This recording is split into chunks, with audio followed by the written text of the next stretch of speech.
migratoire. Allez, direction les États-Unis, à 25 minutes de l'ouverture de Wall Street. On retrouve Grégory Volokin sur place. Bonjour Grégory. Bonjour Grégoire. Le président de Mescard Financial Services, comment va New York ce matin? La côte est des États-Unis après ce blizzard, cette tempête Jonas, Snowzilla comme on l'a surnommé, qui a traversé la région ce week-end. Voilà, la grande chance, c'est que l'essentiel des chutes de neige, c'était samedi et la nuit de samedi à dimanche. Et hier, on s'est réveillé avec un grand soleil. Donc, on peut dire que toute la côte est a passé la journée, une pelle à la main, à déblayer, à dégager ses voitures. Et ce qui est à noter, c'est qu'en fait, si les choses vont plutôt bien à New York ce matin, j'étais même plutôt impressionné. Les rues sont pratiquement bien dégagées. C'est toujours assez catastrophique à Washington, qui est 200 km plus au sud, tout simplement, parce qu'ils sont pas du tout équipés face à ce genre de chute de neige. Et, par exemple, les écoles et tous les bureaux du gouvernement sont toujours fermés à Washington, alors qu'à New York, tout fonctionne ce matin. Bon, un retour à la normale un peu hétérogène, on va dire, entre les différentes villes de la côte est des États-Unis. Wall Street qui s'apprête à ouvrir dans le rouge. Bon, on est toujours sur la même mécanique avec la rechute des prix du pétrole. Dans l'actualité, Grégory, il y a beaucoup de choses. On vous rappellera d'ailleurs après l'ouverture de Wall Street, mais il y a notamment cette fusion, un signe peut-être que les affaires continuent. On est dans le secteur des équipementiers automobiles. Oui, ce qui est intéressant dans cette fusion, en fait, c'est Johnson Controls qui rachète Tyco. On en reparlera plus en détail, mais d'abord, la première raison de cette fusion, c'est de nouveau la délocalisation fiscale. Tyco est résident d'Irlande, paye 12,5% d'impôts sur les bénéfices de la société, alors que Johnson Controls, aux États-Unis, est taxé à 29%. Donc, une fois de plus, on revoit ce genre d'opération. À noter quand même que c'est une très bonne affaire pour les actionnaires de Tyco, puisqu'il y a un premium. Par contre, comme Tyco était beaucoup plus cher en multiples que Johnson Controls, les actionnaires là de Johnson Controls doivent juste espérer l'avantage fiscal et les synergies, mais c'est pas une très bonne affaire pour eux. Bon, on pourra en reparler, il y a beaucoup de choses dans l'actualité. On vous retrouvera, je le disais, après l'ouverture. Il y a les excellents résultats de McDonald's, le grand ménage chez Twitter également avec le départ de plusieurs cadres, et puis une semaine qui sera chargée avec notamment la réunion de la Fed, la décision attendue mercredi soir, et puis la première estimation du PIB américain ce vendredi. À tout à l'heure, Grégory. Après l'ouverture de Wall Street, on attend du rouge pour le démarrage de cette séance aux États-Unis. Intégral Bourse, premier quart d'heure de cotation à New York. New York dans le rouge après le rebond enregistré en fin de semaine dernière, tout comme en Europe. On va en parler à nouveau avec Grégory Volokin. On vous retrouve à New York en duplex, Grégory, le président de Mescard Financial Services. Bon, effectivement, on sent que le marché n'est pas encore complètement remis de ses émotions. Il y a eu ce rebond technique, mais les doutes, les interrogations, les fragilités sont toujours là. Oui, il faut pas oublier que le rebond de vendredi lui-même était porteur d'émotions, car quand vous voyez des indices monter de 2 ou 3%, mais surtout des titres qui avaient été massacrés rebondir de 10%, pour les opérateurs de marché, c'est une émotion aussi qu'il faut à la fois digérer. Dans un sens comme dans l'autre. Dans un sens comme dans l'autre. Exactement. N'oubliez pas aussi que mercredi dernier, tout le monde était noir de noir, comme on dit, et tout le monde dans les salles de marché parlait de récession, etc.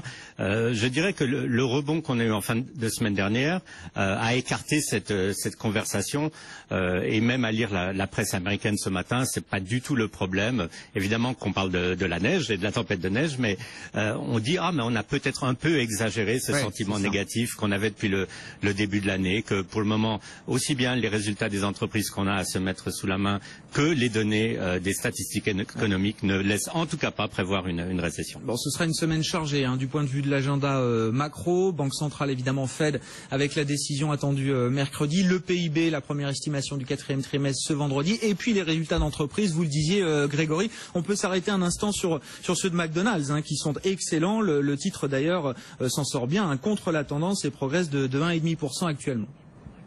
Oui, déjà McDonald's l'année dernière était une des meilleures performances puisque le titre est en hausse de 18%. Il faut se rappeler que ça fait plusieurs mois maintenant que McDonald's a annoncé une nouvelle initiative qui, tout d'abord, semblait peut-être un peu amusante. C'était de servir le petit déjeuner toute la journée. En fait, c'est pas du tout amusant puisque ça a eu un très très gros succès. Ça rapporte, et surtout, disons, non seulement ça permet maintenant à McDonald's, par exemple aux États-Unis, d'avoir des ventes à magasins comparés en hausse de 5,7%, ce qui est très important parce que d'abord on attendait beaucoup moins, mais surtout il y a eu pendant des années une baisse des ventes. Donc donc c'est vraiment là un chiffre à la fois positif mais fort. Mais surtout, ce qu'on apprend, c'est que 30% des gens qui viennent pour prendre le petit déjeuner à McDonald's étaient des gens qui n'avaient jamais mis les pieds dans un McDonald's.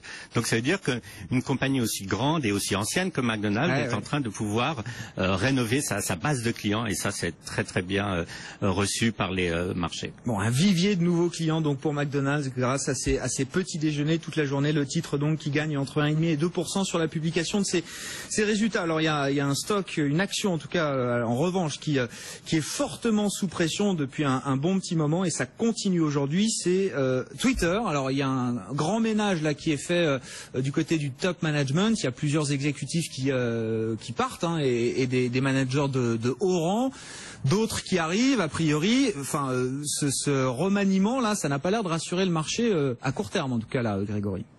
Non, mais là, j'essaie de comprendre pourquoi est-ce que ça devrait inquiéter le marché. C'est tout à fait normal qu'il y ait un nouveau CEO à la tête de Twitter, hein, même si c'est le fondateur de la boîte, il est revenu, Jack Dorsey. C'est tout à fait normal qu'il change l'équipe dirigeante, qu'il change le board, qu'il le modèle un peu à son image. Donc, je dirais, c'est pas tellement un événement catastrophique de voir 4 personnes de haut rang partir. Je dirais, le problème n'est pas là. Le problème vraiment pour Twitter, c'est qu'ils doivent rapidement annoncer une rénovation, un renouvellement de leur produit, si on peut appeler ça un produit, c'est-à-dire comment rendre plus facile l'usage de Twitter pour pouvoir de nouveau avoir une croissance des utilisateurs qui plafonne en ce moment, et surtout avoir une croissance de la publicité. Je regardais les chiffres pour le moment.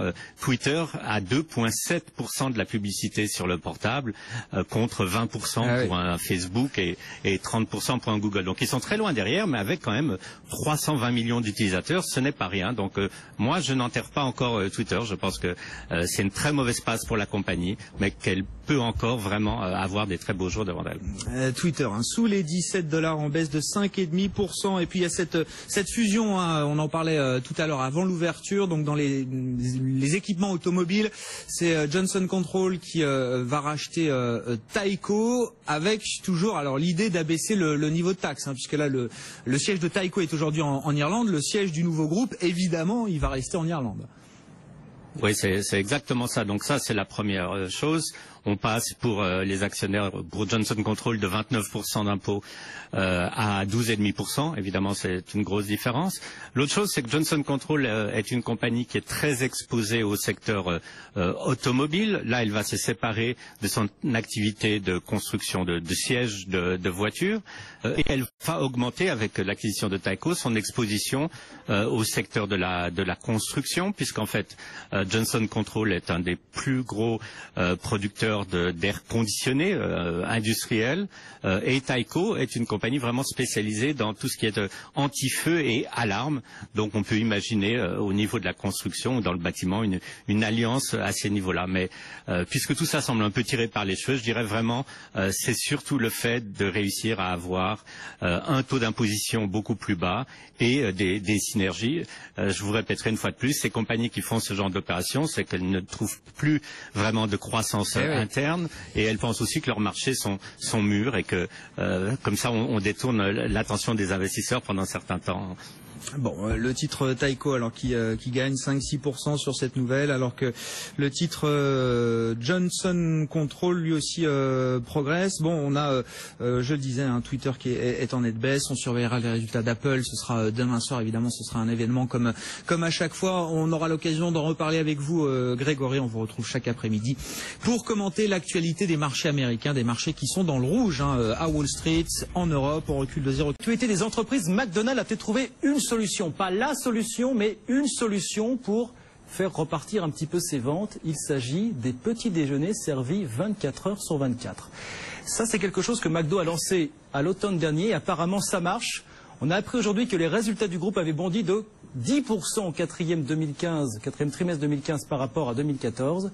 Et pour McDo, c'est la seule explication possible. Les petits déj, ça marche. Écoutez Grégory Volokin, le président de Mescard Financial Services. Il faut se rappeler que ça fait plusieurs mois maintenant que McDonald's a annoncé une nouvelle initiative qui tout d'abord semblait peut-être un peu amusante, c'était de servir le petit déjeuner toute la journée.